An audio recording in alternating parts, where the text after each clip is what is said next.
All right. So, welcome to my first live with a guest. I am really excited to have you all on the live. This is the first one, so definitely be patient. If I don't see your comments, I want to make sure that if you do have some questions, that we get a chance to answer it. And so, my guest today, I invited him on because I love that he freely shares information. He will tell you how to do it, and he has actionable steps to do it. And so today we're going to be talking about how to find money for your real estate deals. And I've got my notes here and I've got everything going on. So I'm going to be looking a lot of different ways. But my guest today is Joe Ryder. And Joe has his channel at Being Real, or you can also find it at Being Real Real Estate. And we will make sure that you're able to connect with him. So I am going to bring Joe on, and I'm going to welcome him to the interview. So Joe, are you able to hear and see me? Absolutely. How are you today, Lamika? I am great. How are you? Good, good. Things are good in California. It's a little bit rainy, but we're doing okay. California is always great. Well, hopefully, I told you I have this new software, so I don't know if you heard your intro or not.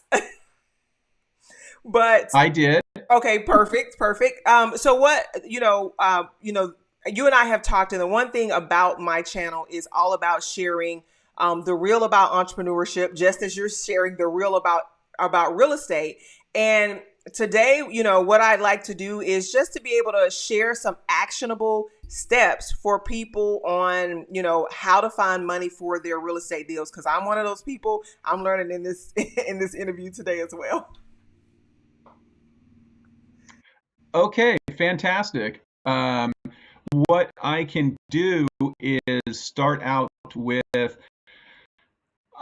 I can start out, let's use an example. Let's walk through a purchase scenario that would fall in, that we would find ourselves in, through about two or three different ways that we would do the find on this deal. Mhm. And I can dive as deep into each area as you would like, and I'll go through each one and just jump in and tell me if if you need anything extra, or if I forgot something, or if I didn't say something, or we'll go.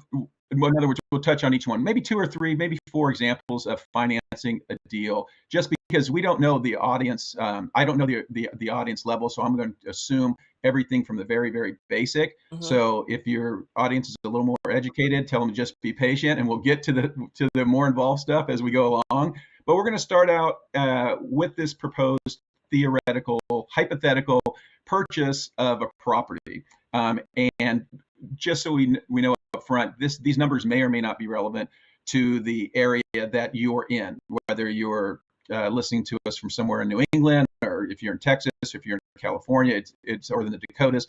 These are going to be different, but a lot of it has to do with ratios, and we're talking about percentages, and that's really what it comes down to. Because when it comes down to financing, it comes down to percentages. It's not about dollars. Now, to you and me and everybody listening, it's about dollars, because that's how we pay our bills and that's how we get things done, makes it worthwhile. But the financing aspect of real estate comes down to percentages, and that's what we need to concentrate on. So if somebody's out there says, well, that's not a viable sales price in my area, okay, cut it in half, or double it, or do whatever you need to do to make the price right, but use the percentages, and you'll see what I'm saying. And at the end, we can talk about all of it. So, for example, we're going to talk about the finding a home with that's for sale for $150,000. And this $150,000 home that we have found, by the way, this is a real world example that I'm going to walk you through, because this is something that actually just took place within the past 60 days with somebody that I was working with.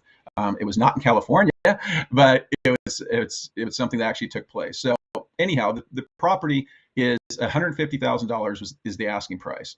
And we took a look at it, broke it down, realized that after some repairs, that the real value, the after repair value, which is the ARV, for everybody who hear me say ARV, I'm talking about the after repair value on this property from running the comps, is about $200,000. So to find what we refer to as the maximum allowable offer, which is, you'll also hear me refer to as the MAO.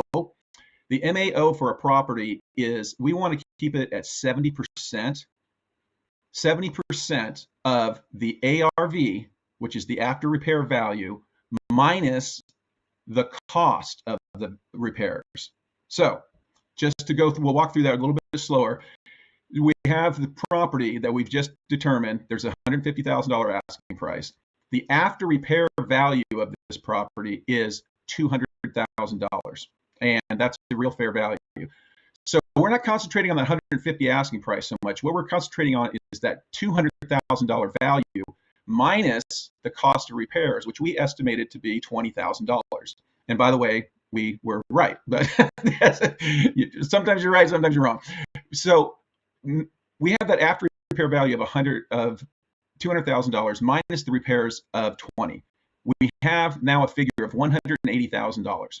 So we based our purchase price off of 70% of that number. That is our MAO. That is our maximum allowable offer. Now, I'll tell you right now, in California, we cheat a little bit, and we can go as high as 75, but I tell everybody, just keep it at 70 because it plays in later to the financing. And in this particular example, so we're now at 70% of this $180,000, which will tell you real close, and you just take 30% off of that, which is going to be $54,000, which is going to leave you at $126,000. So $126,000 is in and around about the most you want to pay for this property. Okay. So this particular property was purchased for $130,000. It was first sale for $150,000, made a cash offer for $130,000, which was accepted, and went in and did the $20,000 worth of repairs. Okay, so that's the basis for this whole scenario that we're going to go through, so that everybody's comfortable there. We purchased for $130,000. We have $20,000 in repairs to do, and we have a $200,000 property when we're done. Now, I'll take you through several different financing scenarios of how to do this project. I can tell you which one we did, or which one I had the student do, but it depends on where you are in your financing portfolio. Right. So I have a question. Option number one is the standard conforming financing. Absolutely. So you said that the maximum allowable offer would have been $120,000. $126,000. Okay. It'd be 30. It's the $200,000 minus the 30%, minus the cost that repairs. So you have to take the after repair value, deduct the amount that you expect to spend, which in this instance we expected to spend about $20,000. Got it. And we end up with a number of 180.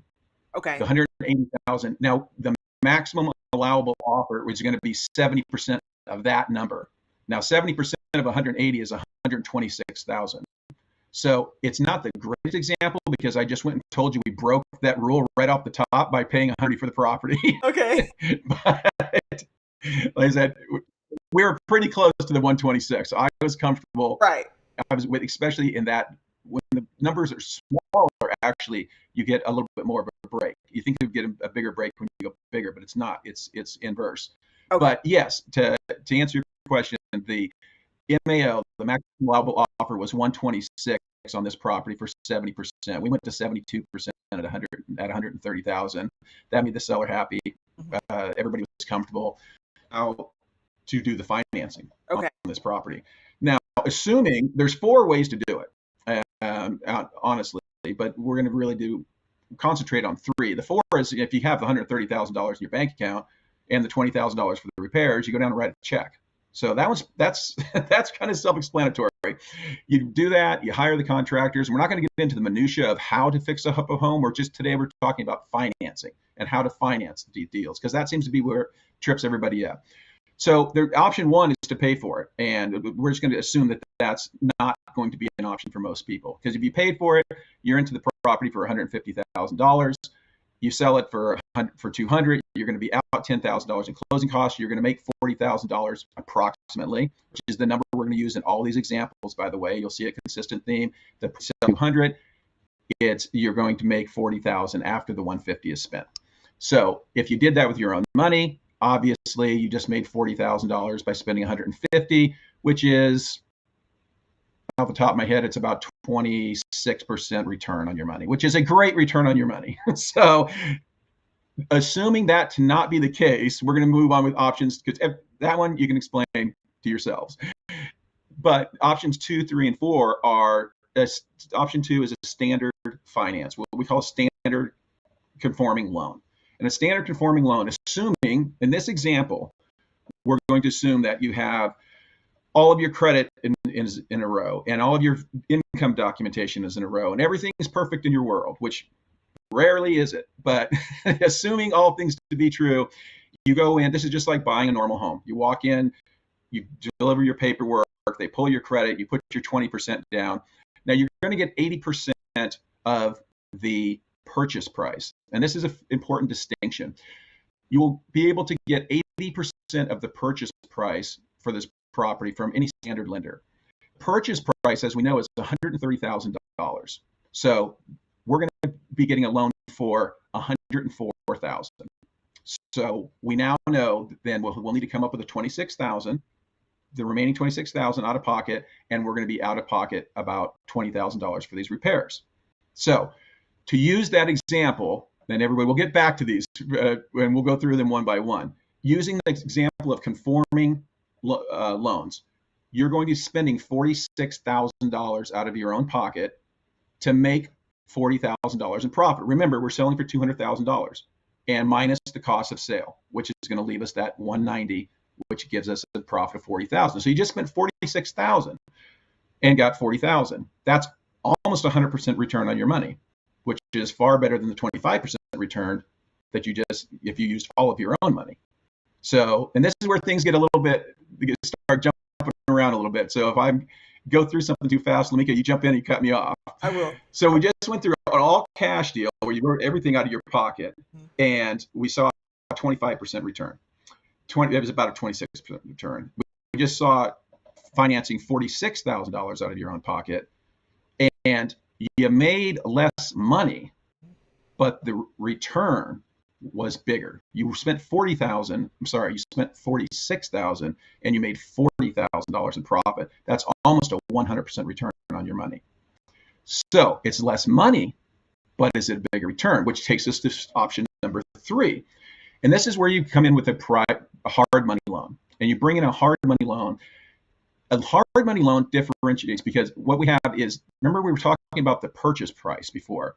Now with the private money loan, we can talk about the value, which conforming loans and conforming lenders do not do. We know that the value, the ARV, the after repair value of this property is $200,000.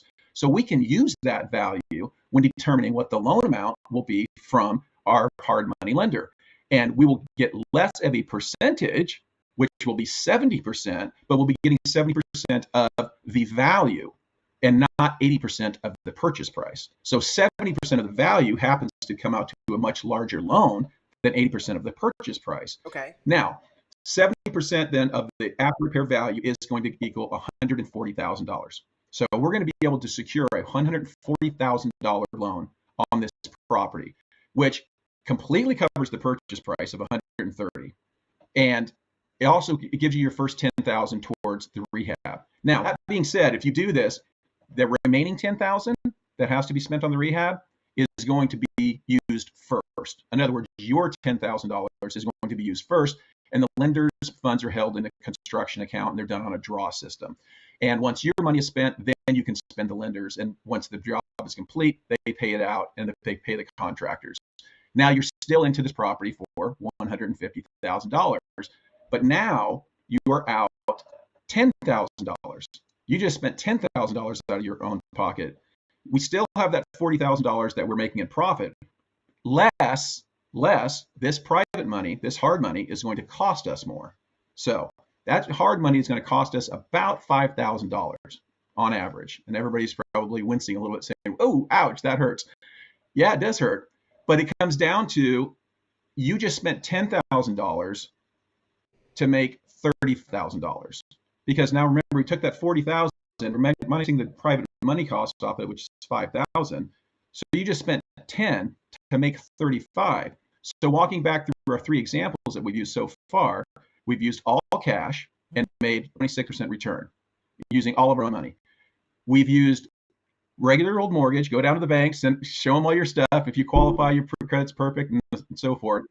We're going to be spending $46,000 and making 40, which is close to, it's about 90%, but we're going to round it off and say it's about 100%.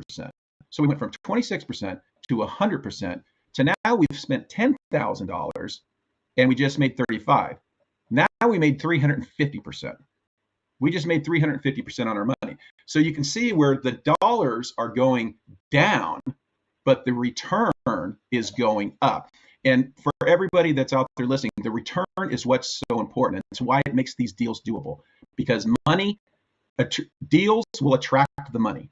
They will always attract the money if the deal is there, because when you're dealing with money vendors, not money lenders, money vendors, these are people who sell money, just like someone who is a candy vendor sells you candy. These are people who sell money. They are driven by one thing, and that is the rate of return. So these things, now you're out of pocket $10,000. You've just made 350%. Those types of numbers are pretty staggering and will really, really, really attract this money a lot easier. Now we're going to use the last one. We're going to use our last one, and we'll go back over and walk through these, and I'm sure there'll be some questions. The last one is the infamous, and some people believe impossible to do, 100% financing. 100% financing. How are we going to finance this whole deal with having none of our own money? Well, we're going to do exactly what we did in step number 3. We're going to go out and we're going to get a private money lender, a hard money lender for the $140,000. And we don't have the 10 grand. We're going to go out and get a private investor to come in and invest with us and supply that remaining $10,000. Now, I'm just telling everybody right now, this is very expensive money. If you think hard money is expensive, we meet the private investors. Hopefully I'm not degrading myself. I happen to be one, so I know what I speak. General rule of thumb is with a private investor coming in, whatever dollar amount they're going to come up with, they're going to want a 30% return. So they want a 30% return on their money. So you bring in this private investor, and they're all over the place. Like I said, I'm one. If there's one, if you're going to do this deal, as I tell you about right now, and you can't find one of these people, you can. Call me up. I'll tell you who to talk to in your area to find them. It's really easy to do. You bring in this very expensive money at $10,000. Very expensive, being that it's going to cost you an extra $3,000. So we're going to use the same formula that we used in step number 3, or in option number 3, and we're going to come down to the same sales price, the same $200,000. We've spent $150,000 now on the property, none of which is our own money. We have $5,000 that we're going to pay for the hard money loan. We now have to take off another $3,000 to give to the big greedy investor who came in to supply the $10,000. That's a chunk of change. By the way, you have to do these agreements with an attorney, folks. If you're going to do this, you must do these agreements with an attorney. A return of 30% cannot be written into a note and deed of trust. That is usurious, and that is illegal. That violates usury laws, and you can't do it. So the partner that brings in the $10,000, in this example, whatever amount that is, needs to have a partnership agreement. It is a limited partnership agreement because they're not partners. It's a one-time deal. You're not partners forever. I can get more into the weeds on that later if everybody wants to, but that's just a disclaimer going into it. Know that don't go out and try this yourself without more advice. I'm just telling you how to do it. There's always the fine details. So you bring that's where I do want to step in on that one, because that was the one thing that Joe and I talked about, which led me to say I need to have you on, because I reached out to him, and I had a property that I've actually shown on my channel. It is the 4 acres that I bought for a mobile home. Obviously, I particularly am in mobile homes, but I called Joe and I said, now what legal documents do I need to have in order to make this process work? And it was that advice that he gave me that made me so much more comfortable in doing that deal, and it all went smoothly. So absolutely listen on this point. So that's what I wanted to add in, Joe. Absolutely, and you could not be more right. Never attempt to do these things as lay people. I don't write my own contracts, folks. I've been doing this for over 30 years. I don't do that. That's why you pay the attorney $200. If you're going to be going out and making $30,000 on something, pay an attorney $200 to make sure that the contracts are good, so that you don't end up in litigation, because you will lose $30,000 so fast your head will spin. So absolutely, if you don't know, lean on your title companies, lean on your licensed agents, lean on your lawyers, everybody else who's out there. Let them do what they do, just like when you let the contractors do what they do. Don't go in and try to pour slab if you're not a concrete contractor. Don't do that. That's why you pay other people. You figure all of these costs, including the attorney's cost, into your cost to do the project. When you come up with all these costs are built into this $20,000 in this particular example that we're using, which allows us to get to an adequate MAO, which is our maximum allowable offer. You must include all of these things in your cost. So that being said, this greedy investor type that you brought in to supply the rest of the money for you, who's going to take your $3,000 away, well, now you've paid out the $8,000, so you're left with what? Instead of 40, you're left with 32,000. So this is the least profitable way to do it. Remember, example number one, we walked away with $40,000. That was all of our own money, writing a check for everything. Example number two, we walked away with, I believe it was 38,000. I'm backtracking now, I don't even know. I know example three is the private money, and we're losing the 5,000 to take us down to 35. In example four, we're losing 8,000, takes us all the way down to 32. But here's the beautiful thing about it. The rate of return on option number four, what is the rate of return? We know the rate of return on the first one was about 26%. And we know the rate of return when we came to come out of pocket $46,000 was about 100%. We also know that when we came out of pocket with $10,000 only, that our rate of return went to 350%. So everybody out there right now, tell me, what is the rate of return on number four when you came out of pocket zero money and you made $32,000? Correct. It's the infinite return. There, you can't calculate it. And that's what we're shooting for in real estate investing in a perfect world. It is not possible, but is what we are shooting for. Even if you have the money, I have enough money to go out and buy a house if I want to. I will leverage. You take your Grant Cardones and your Robert Kiyosaki's and everybody else out there. You can go talk to these guys that are far, far, far, far bigger than me, and they will tell you to leverage every dime you can, because it comes down to the rate of return, folks. When you're going in to pitch something, if you're a Kiyosaki or a Cardone, these guys are doing literally 50, 60, 100, $150 million deals. When you're bringing in the money for these things, you better have a really good looking proposal on the table. And the higher that rate of return is what will send a banker or these money vendors, as we call them.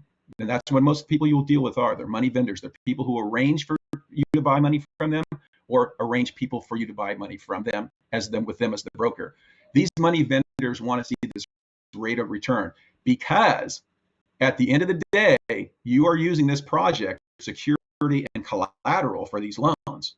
This person is really, really enthused about you making 150% or 200% on your money. They are much, much more likely to do this deal at a better price for you, because if you fail, they're going to get that money. Right. They can step in and take over the project. That's what drives everything in this business. And everybody says, oh, you can't do 100% financing deals. Mm-hmm. Yes, you can. You absolutely can. I just showed you how. I just told you how.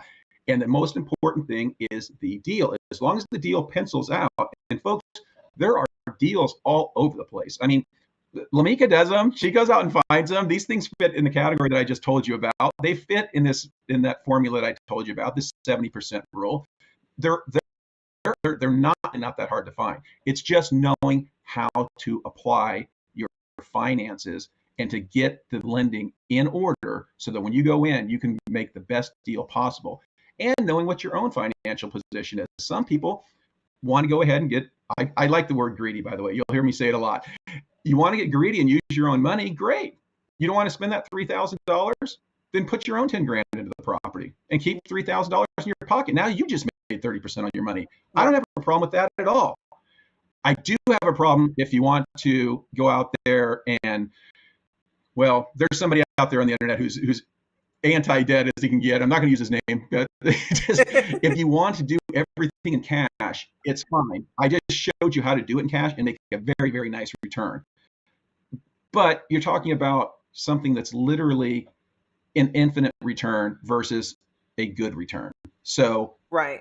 which one do you really want? I want the infinite return, but depending on your comfort level and what you want to get out of it, maybe you're only going to do one or two of these things. Like I've talked to Lamika and so many other people about before.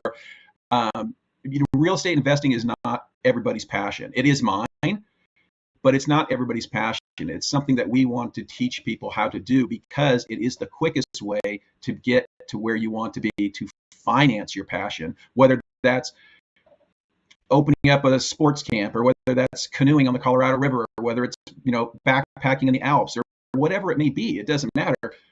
Real estate is the freest flowing money in the world that requires no experience and no license to get involved with. And you can take little pieces of it here and there and make a ton of money without anything or anybody telling you where or how to work. So when I'm talking to people, that's what I'm talking about. It's like, this is the multiple ways you can finance a real estate deal, depending on what your needs are and what your current position is. If you want to make a little bit more by spending more, fine, this is the way you do it. If you don't have two nickels to rub together and you have no experience whatsoever and your credit is the worst I've ever seen in my life, you can still do it. I just told you how, and I can tell you specifically how. Like I said, we can niche down and I can answer any questions anybody has about this. Where you exactly find these deals, the property deals are everywhere, and the financing I just told you about is everywhere. You're offering a really, really nice rate of return that'll get picked up in a heartbeat. Now, that being said, if you go out and do a deal and you get into a deal that you think is really nice, but you're basing it on dollars instead of percentages, is where you will get in trouble. And then that's when people bump into problems, Lamika. And that's, I can tell you from experience of years and years and years, people bump in and say, yeah, there's $100,000 on the table and I wasn't able to get the financing for it. And the first thing I asked is always, what was the purchase price? Right. Okay, let me hear something else. Let me hear something other than the profit that could have been made. Mm-hmm. Because if there's $100,000 to be made on a property that costs $900,000, nowhere near that. Right. We don't want anything to do with it. And I know a lot of people right now are saying, why? Right. Why not? Trust me, from experience, the larger the number, the smaller the price you have. And if something goes wrong, you get delayed, you go over budget, anything of a million things that could possibly go wrong, all of your profit disappears really quickly. And now you have a large number hanging out there with very, very nervous investors, which is a position you never, ever want to put yourself in. One, it's extremely uncomfortable. I know from experience because I did it before. Don't do it.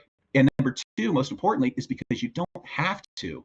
You don't have to do it. You can make a ton of money and always be in the comfort zone. You don't have to take the huge risk. You don't have to be uncomfortable. You don't have to have your investors be uncomfortable. Never, ever do that when you can do it on a lower scale with a bigger margin. It's all about the margin.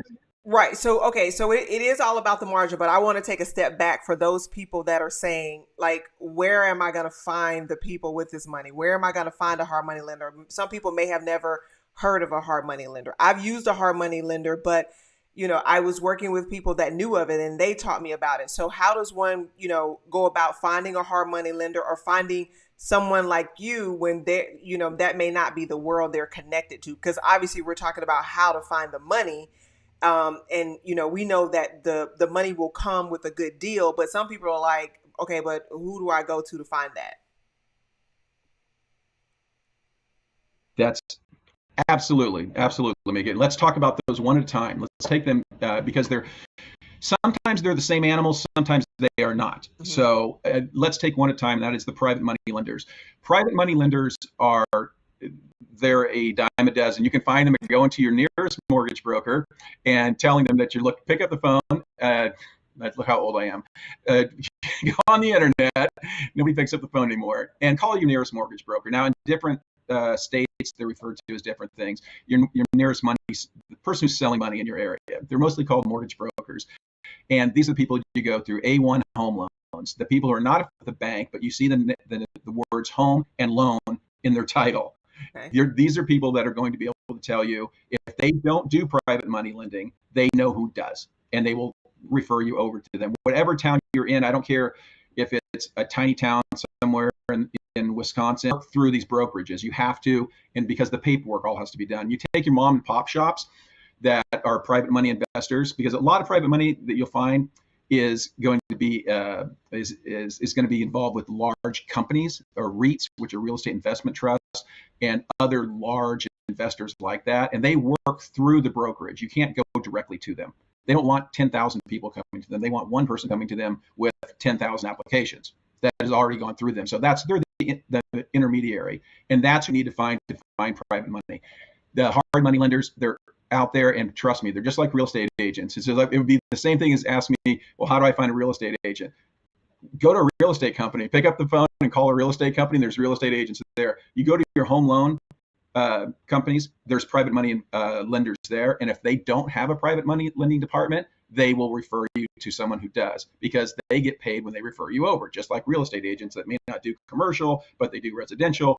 If they refer you to another agent that does do that, they get paid by that agent. So they're very interested. You're never asking anybody for anything, and always have that attitude too. Always have the attitude that you're making some money for somebody. You're not asking them to do you a favor. They're there waiting for your call. You have the question about where private money lenders are. You pick up that phone and you call the nearest mortgage broker, and they'll tell you. And most likely they're going to do it. Mm-hmm. Now, we're going to step into the other area, which is your private investors. Now, when you find private money, which is the hard money lenders, once you find the private money, you have now found, by the way, you've now found a huge source of the private investors. Mm-hmm. These are private investors.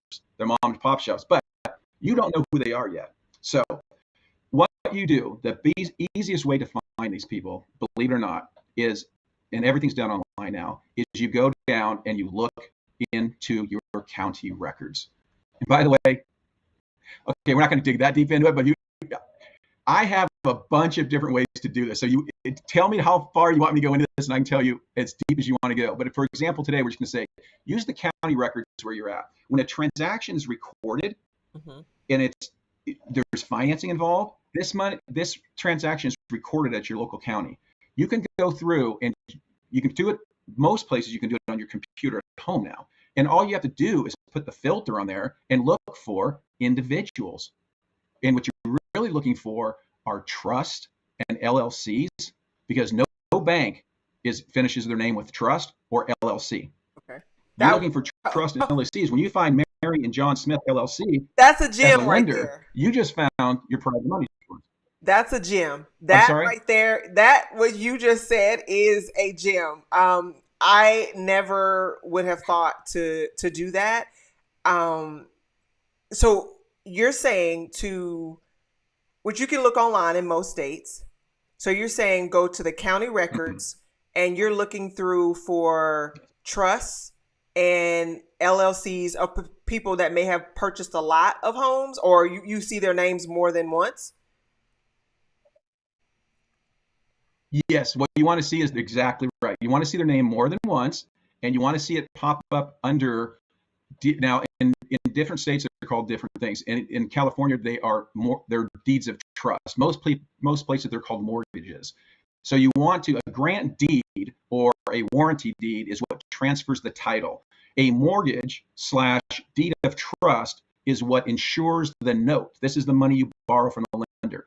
This is what insures the money, and it's placed against the title of the property as a lien so that they can recoup their money against the property if they have to. So you want to be looking under the deeds of trust / mortgages for and this is important to write this down. It's not for the trustor or the trustee, it's for the beneficiary. The trustee is going to be the intermediary. The trustor is the person borrowing. The beneficiary is the person whose money is being put at play. So when John and Jane Smith Living Trust, John and Jane Smith LLC, does a mortgage or a deed of trust against a property for $30,000, $35,000, and this is the range you want to be looking into, sub 6 figures. You want to be looking for individuals sub 6 figures. These are the people that are putting their money out there for these 30% returns, 25 to 35% returns. You can find them. That is one way to find them. And by the way, that's a freebie for you, Lamika. I'll throw that one in. All your people can use it because they should. It is. I tell people you don't need to pay for lists. If you want to buy a list of people who loan this money, you can do it. You can go out and pay $500 and they'll give you a list. And it's probably been picked through pretty heavy because you know where they got the list? The same place I just told you to get the list. Right. I am putting. I will be putting that into action. I will totally be putting that into action because while I haven't necessarily bought a list before because I figured that it's kind of picked through, I still hadn't figured out the best way to do it because most of the hard money lenders, and I'm thinking of the hard money lenders that I used when I was, building homes.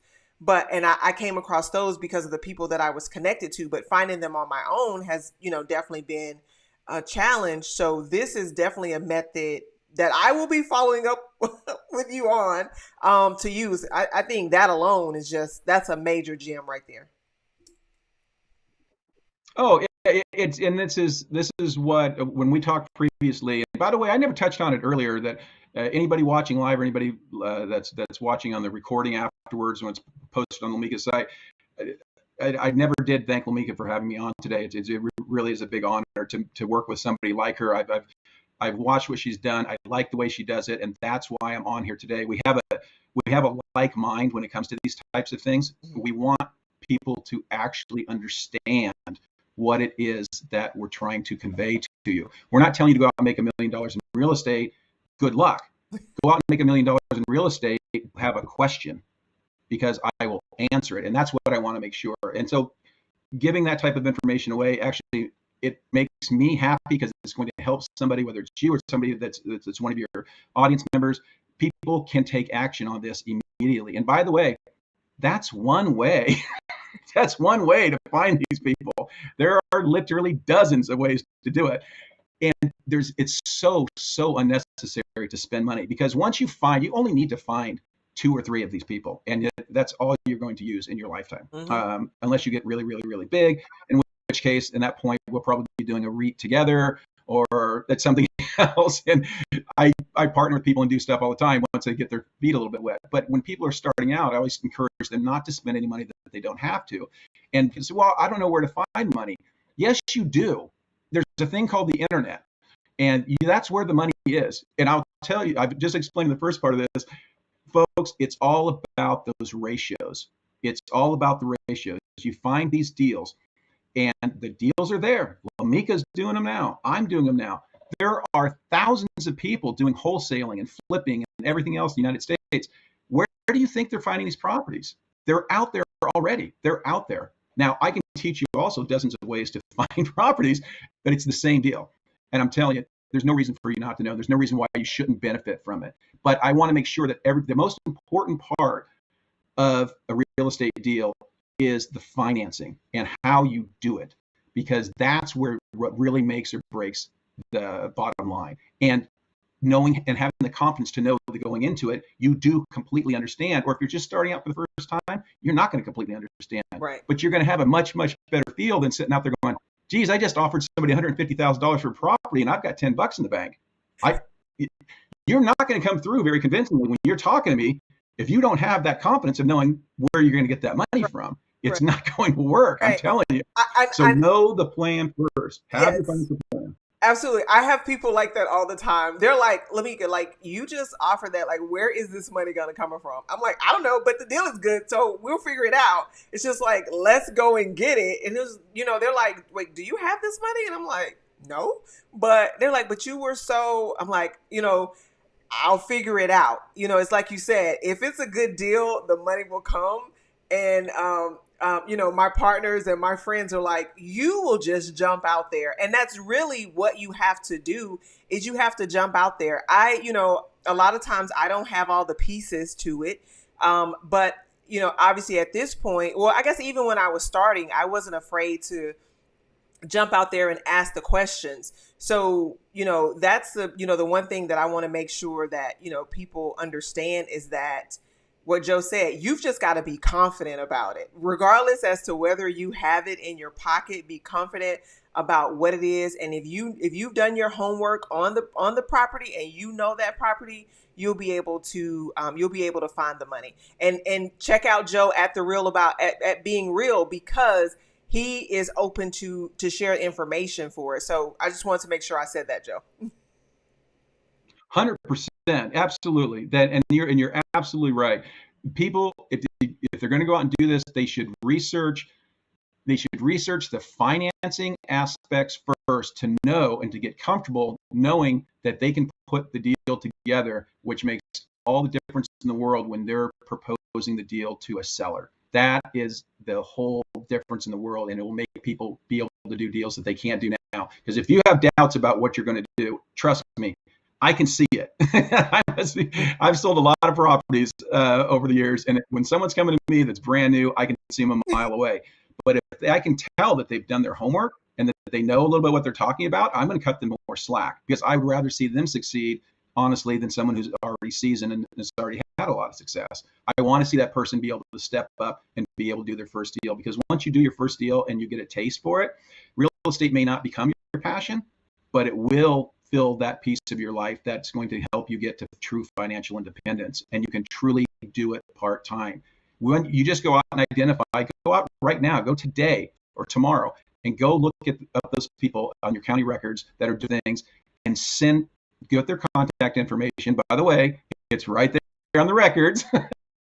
Get their contact information, respond it, skip trace them if you have to, get their phone number, give them a call, do whatever you have to do, introduce yourself and say, this is what I'm doing.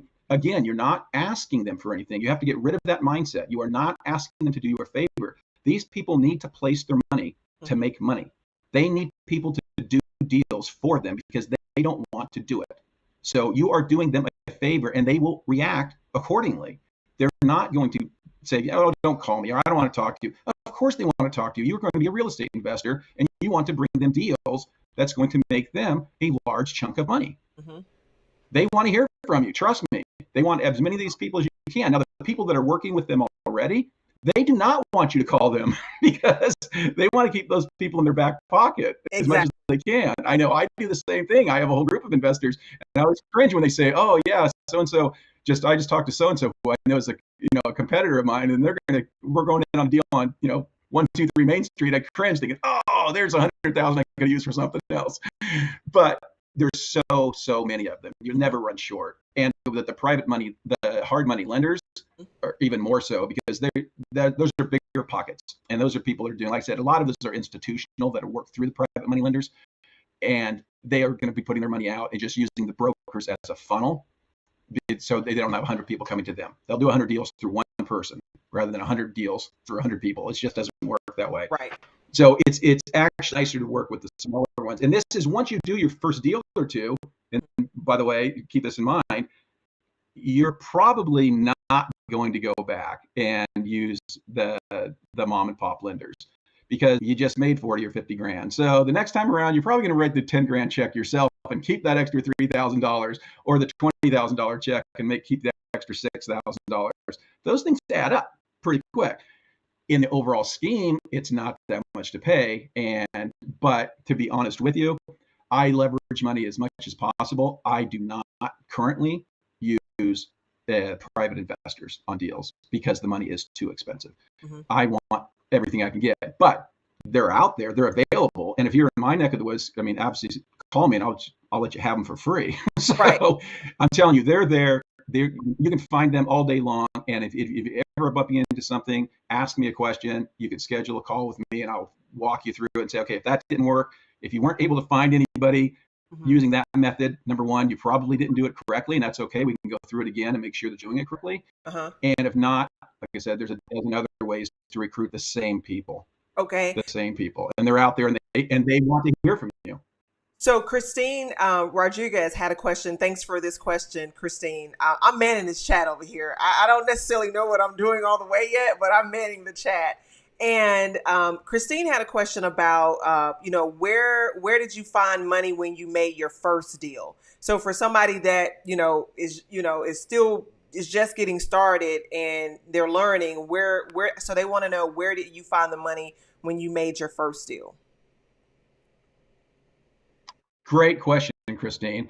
And that thank you for actually asking it, because it helps me go back and clarify this for other people who may be thinking the same thing. The methods that I just talked to you about are the exact same methods that I used 30 years ago when I did my first transaction. That's how I found people. That was told to me by an investor friend, and that was got into the private money, the hard money side via default. There's a guy that I grew up with who was over on the private money side, and he did private money lending, and he was always buying and selling these homes, and I'm trying to do loans and making 1% on a loan, and he's doing these deals, making tons of money, and he would walk around in his t-shirt and his jeans, and I was thinking, how does this guy get these people to give him money? Mm-hmm. And I went and talked to him and spent a lot of time with him and found out, if you bring money, if you bring an opportunity to these people, they don't care what you dress like, what you look like, what your experience is. They don't care about anything except for the money. And they want to know what those margins are. What is the rate of return? So Christine and everybody else who's out there, you do exactly what I just told you to do. Well, not told you to do. I told you could do. Pick one of those four scenarios, hopefully number 3 or 4, and go out there and find yourself a deal. Find yourself a private hard money lenders are a dime a dozen. Anybody can find them. They're just pick up the phone, call lender. If they don't do hard money lending, they'll tell you who does. And if you want that last little bit to make the deal complete, you do exactly what I told you. Go out and find that using LLC, trust information, sub 6-figure securities. Remember that, folks. Don't look for the big ones. Look for people who are doing the $30,000 deals, the $50,000 deals, and they're not banks. So, and that's how you find them. And you go to them. You make a deal with them. You show them the project. You have to do all of your homework first. You can't just walk in and say, hey, how about if I do this, would you supply it? No, you need to talk to them and have a proposal in your hand and say, hi, I'm Christine. I'm looking at this project at 123 Main Street. Here's how I'm putting it together. Would you be interested in this at this rate of return? That's what they want to see, and that's really the people they want to call them, because they get contacted all the time. And if someone comes in just the least bit prepared, you jump so far ahead of anybody else that's out there. It's scary. Trust me, I'm talking from experience. I see these things every single day, and it's amazing. I'm thinking, who taught this person? So I want to make sure I'm following. So the first option is a traditional, going to a bank. So that would be, the first option would be traditionally going to the bank. The second option would be your own money. And no, I'm sorry. When we ran through them, your first option was just finance it yourself. Write the check yourself. Write the purchase price. Write the whole thing. Write it out of your bank account. Mm-hmm. Option 2 was go in and get a mortgage. Go get a standard conforming mortgage. Fannie Mae, Freddie Mac, 80% first, put 20% down. Okay. Option 3 is go, and remember the difference between option 2 and option 3 is option 2 is a bank. Option 3 is done through a hard money lender, which then you get to use 70% of the value versus that 80% of the purchase price. Mm-hmm. 80% of the purchase price is always going to be less actual dollars than 70% of the value. And with private hard money lenders, you can use value, because that's what they're concerned about, are the margins, the rate of return. Mm-hmm. So you then can grab more money, and you're left with that last small piece. Okay. And you then supply that last small piece in option number 3. That $10,000 you take out of your pocket. Or in option number 4 is where you go out and get the private money lender, and you get your private investor. And your private investor brings that last $10,000 in. They charge you that 30% premium on your money. Now you're nothing into the deal, and you're out more money. You don't get to collect as much, but you didn't spend any money to get it at all. You didn't spend a dime to get it. So, and the way I do things now is I do option 3, by the way, for everybody. It's most of the time. And I'll bring in and leverage these things. Okay, and so that would be when I find deals, I find deals that are going to be okay. They're going to be most of the deals. Honestly, the deals that I do now, they're going to do. I'm going to be able to 100% finance them just through the loan. The loan's going to be sub 70% loan to value. What I'm picking a property up for is going to be 70% to value or below, and I'm going to be able to finance the whole thing. But don't jump into that. That's going to take you a little while to put those things out and to make those relationships and to be able to educate yourself to know really what's what. So that's what you're going for if you do this as a profession, or if you want to do this for the rest of your life. If you're just going to do it part time, go ahead and stick with 3 and 4. Either put a little bit of money out yourself and keep a bigger chunk, or just 100%. Got it. Take a smaller chunk, but have absolutely no exposure whatsoever. Okay. So the other question to that would be, and I think I already know how you're going to answer this, but for everybody else is, what are your top 3 questions that you would ask a private lender? That's a question that we have from that is, what are the top 3 questions you would ask a private lender? So once you find a private lender, what, questions would you ask that private lender? I think I know your answer, now, but really, because I don't. Well, now, are they talking about the hard money lender, or are they talking about the private investor? The private investor. Okay, no, great question. And you want to ask them what they're looking for, but what you really want to do is what I said before: is you want to go to them with a proposal in hand. Once you've identified who they are, you want to go with the proposal in hand and say, here are the numbers, let them look at them, and then they will tell you what they need.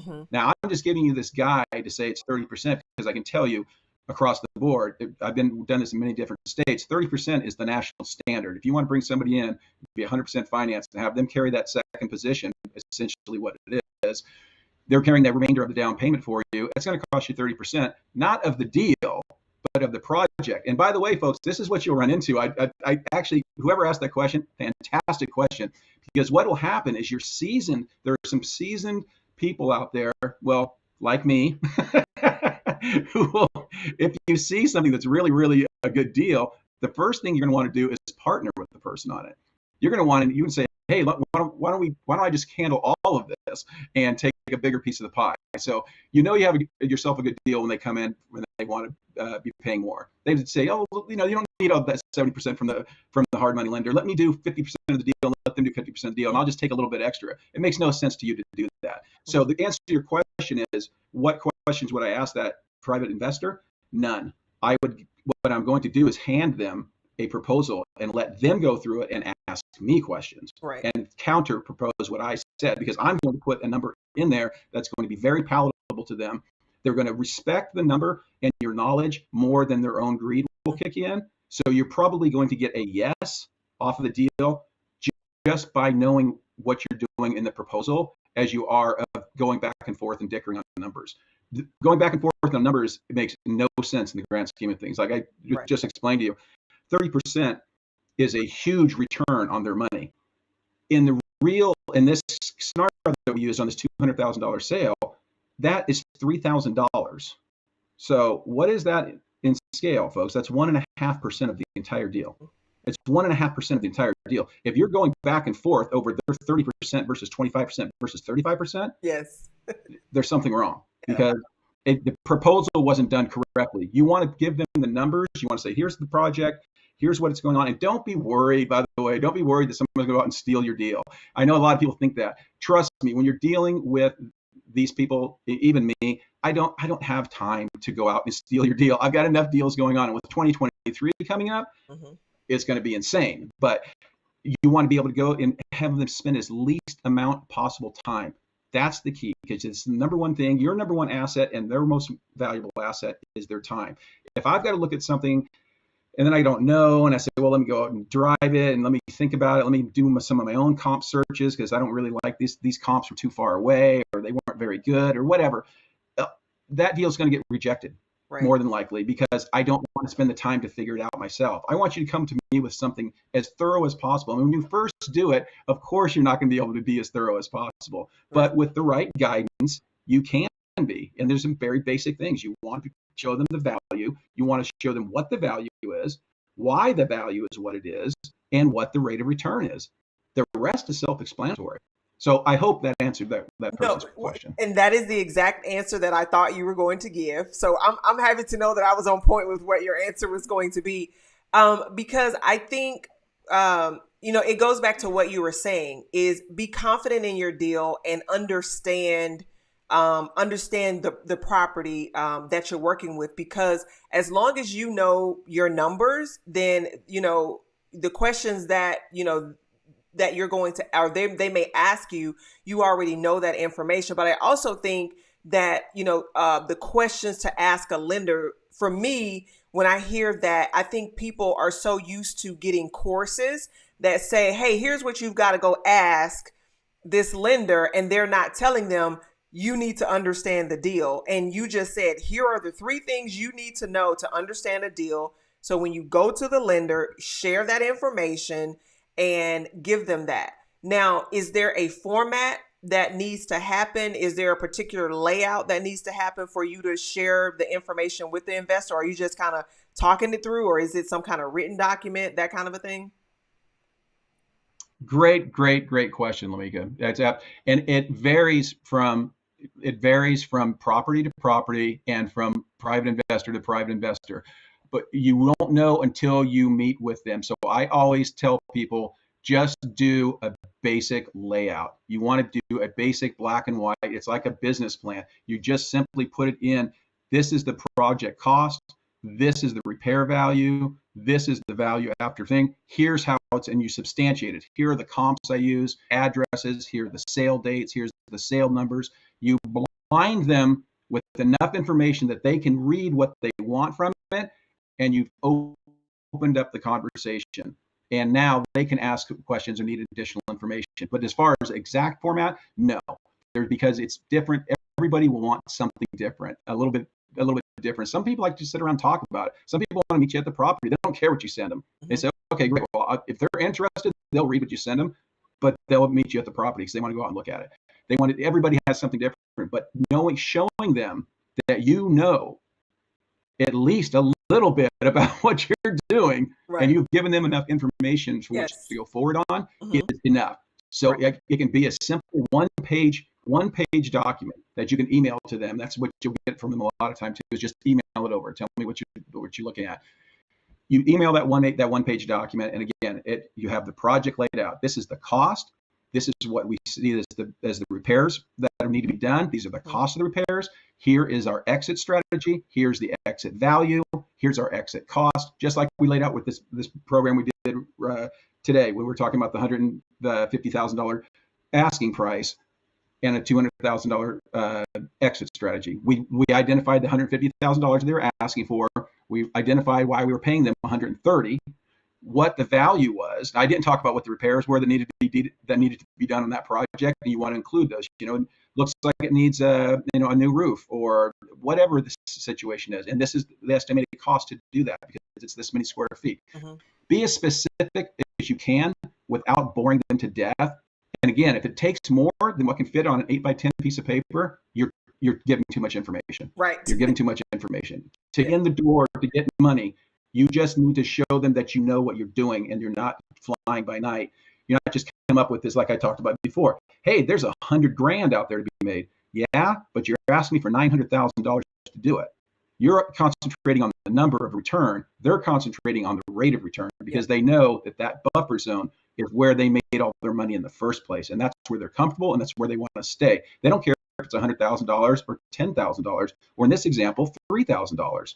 It's their rate of return versus their exposure. If it's more than what fits on an 8x10 sheet of paper, actually that's not true, aren't they 8x11? But standard formatted paper, if it's more than what fits on that, you're using too much information. No, and that makes total sense. I mean, you have given me so much to say, okay, I didn't realize that. And I took that approach with the 4 acres of property that I bought without knowing it. But at the same time, I was using my own money only because I had done some wholesale deals and that kind of a thing. So, but I'm glad to know that I used that method with my own money in making sure I did the deal the right way. When I sell that property, I'll definitely come back and tell you if I hit the rate of return that I said I was going to hit. So So those are the questions that we have. I do see a question, and Christine, I appreciate you asking these questions in regards to mobile home parks. What I like to do is I want to table that question for another live that I plan to do with the person that I actually hired to be my mentor specifically for mobile homes. Because I have an idea on that. You know, I've bought 2 acres of land thinking that I was going to build out a mobile home park. And then I looked at those costs and now that land is up for sale. So I'm going to table that question until I have my mentor in specifically for mobile homes on here. But let's see if I got any other questions here. Is there anything else that you wanted to share in regards to how to find money for the real estate deals? Well, that was the gist of it. I wanted to lay it out there and see if anybody had any questions, because I wanted to just cover for all the way from here's how you do it if you have all the money, all the way down to if you have no money. Mm-hmm. And that should fit everybody that's in your audience. That should fit everybody that's in the United States. Yes. Are going to fall into one of those 4 categories. Mm-hmm. Now, the farther you niche down into each one of those is, a little bit more information, and people have those questions. And, you've already then come find me over at Being Real on my channel. I'm more than happy to answer those questions. I do consults for free.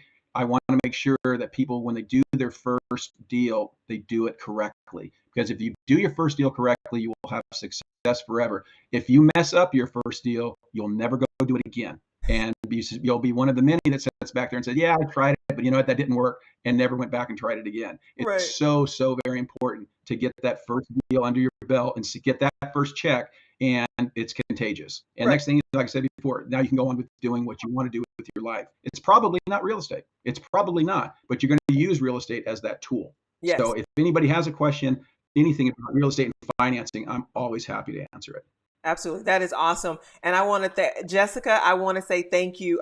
That confidence, you just got to try it. And my mom has always said there's only 2 answers you can get, and that's a yes or a no. And so that leads me to just say, I'll try it and see what happens. So yeah, you just got to try it and see what happens. But I have truly learned a lot. I will be watching this replay. And for those that are going to watch the replay, if you have questions, put them in the comment section, because I read all of the comments. And Joe does the same, and he is a great resource, but not only a resource, he actually answers your question. The information that is on his channel are things that you can actually take action with. He gave you all that you need to know. There's no email list for you to sign up for him to tell you half of it and you still don't know what to do. He's going to give you the information. And that is the same for my channel. I share the information freely. So whatever question you have in regards to real estate, and if I don't know, I'm pretty sure I'm connected to someone that knows. And, I want to bring people on the channel who will give that information for you to actually go and do what it is that you want to do. So, Joe, I appreciate you saying yes and being my first guest. I really appreciate this. And I think this has been great. Thanks so much, Lamika. Like I mentioned before, I really appreciate you having me on. I've watched your stuff for a while. I really like the way you go about things. I like the way you're inspiring other people, and you're doing it in the right way. When in a time and in a space where so many are not. Mm-hmm. So I encourage everybody in your audience to keep listening on to your program and follow your directions, and they'll be just fine. They'll be just fine. Absolutely. Thanks again so much. Sure thing. And I do have the information up, and it will be available in the description. But can you tell them how they can find you on YouTube? Yes. If you, and this is I'm not a techno guy, so I was actually discussing this with my assistant earlier. The channel name is Being Real, and you'll see my charming face when you find the right one. And the YouTube has a handle now, and that is at Being Real Real Estate. And so either one of those will take you to my YouTube channel. You can also find us. I believe we're on Instagram. It's Being Real _real estate. But I would definitely try YouTube first, because that's where you're going to find me. But when you do find me and we get together and have our or consultation, or if you need to talk in person, we're going to schedule that through the Instagram lead. So, but we can cover that there. But again, it's Being Real or at Being Real Real Estate, and use our library for everything you need to know. And if you have any direct questions, or you just don't feel like going through a couple hundred videos to find the answer, ask me, and I'll tell you directly which video to find, and or schedule that free call with you and get you started going the right direction. Awesome. Well, again, Joe, I appreciate you being here. If you'll hang on for a second, I'm going to figure out how to close this thing out, and I'll be right back here. So let's see how to do this. I'm technically challenged as well, and let's see if I can get this done really quickly. So, all right, guys. So I hope you have enjoyed this information on how to find ways to, to fund your real estate deals. Obviously, 2023 is going to be another opportunity to be able to make money in real estate. So if you have any questions and still about how to fund your real estate deals, be sure to put them in the comment section. But if you'll do me a favor and smash that subscribe button, I would really appreciate it. But until next time, I'm Lamika with the real about entrepreneurship. And until next time, peace.